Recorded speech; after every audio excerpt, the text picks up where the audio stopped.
حافظوا على الصلوات والصلاة الوسطى وقوموا لله قانتين۔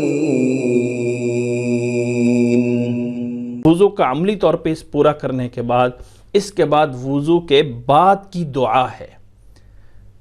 اللہ کے نبی صلی اللہ علیہ وسلم سے حضرت عمر بن خطاب رضی اللہ تعالیٰ عنہ بیان فرماتے ہیں کہ رسول اللہ صلی اللہ علیہ وسلم نے فرمایا من توضأ فاحسن الوضوء، جس نے وضو کیا اور اچھی طرح وضو کیا اور اس کے بعد یہ کلمات پڑھ لیے اشہد ان لا الہ الا اللہ وحدہ لا شریک لہ واشہد ان محمدا عبدہ ورسولہ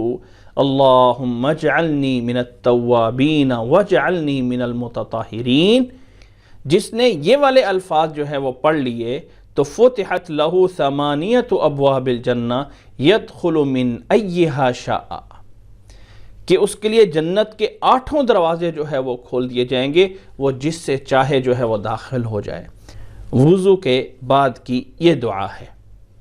اسی طرح وضو کے آخر میں ایک اور دعا بھی جو ہے وہ ثابت ہوئی ہے، جسے امام نسائی رحمہ اللہ نے بیان فرمایا ہے کہ حضرت ابو سعید خدری رضی اللہ تعالیٰ عنہ بیان فرماتے ہیں جس نے وضو کیا رسول اللہ صلی اللہ علیہ وسلم سے نقل کرتے ہوئے فرماتے ہیں کہ من توضأ فقال سبحانک اللہم وبحمدک اشہد ان لا الہ الا انت استغفرک واتوب الیک، جس نے یہ دعا بھی وضو کے بعد پڑھ لی تو یہ والے الفاظ ایک صحیفے میں لکھ کر اس پہ مہر لگا کے قیامت والے دن تک جو ہے اسے جو ہے وہ رکھ دیا جائے گا، یہ اس کی نیکی محفوظ کر کے قیامت والے دن تک جو ہے وہ رکھ دی جائے گی۔ تو وضو کے بعد کی یہ 2 دعائیں اللہ کے نبی صلی اللہ علیہ وسلم سے ثابت ہیں۔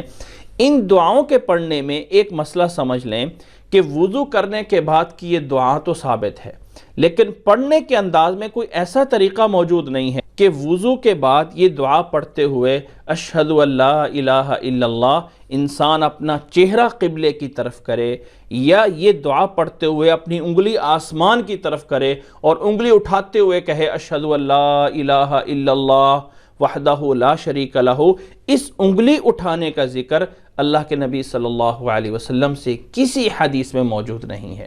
یہ عام ایک مشہور ہو گیا ہے اور لوگوں نے جو ہے اس کو جو ہے آگے سے آگے نقل کر دیا ہوا ہے۔ وضو کرنے کے بعد آسمان کی طرف انگلی کر کے اٹھاتے ہیں اور دعا پڑھتے ہیں اشہد ان لا الہ الا اللہ۔ دعا پڑھنا اللہ کے نبی صلی اللہ علیہ وسلم سے موجود ہے، لیکن اس کے ساتھ انگلی کر کے آسمان کی طرف اشارہ کرنا یا اپنا چہرہ قبلے کی طرف کرنا، یہ اللہ کے نبی صلی اللہ علیہ وسلم سے کہیں بھی اس کا ذکر جو ہے وہ موجود نہیں ہے۔ اللہ تعالی ہمیں صحیح طرح وضو کرنے کی توفیق عطا فرمائے اور اللہ تعالی ہمیں ان تمام مسائل کے اوپر عمل کرنے کی توفیق عطا فرمائے۔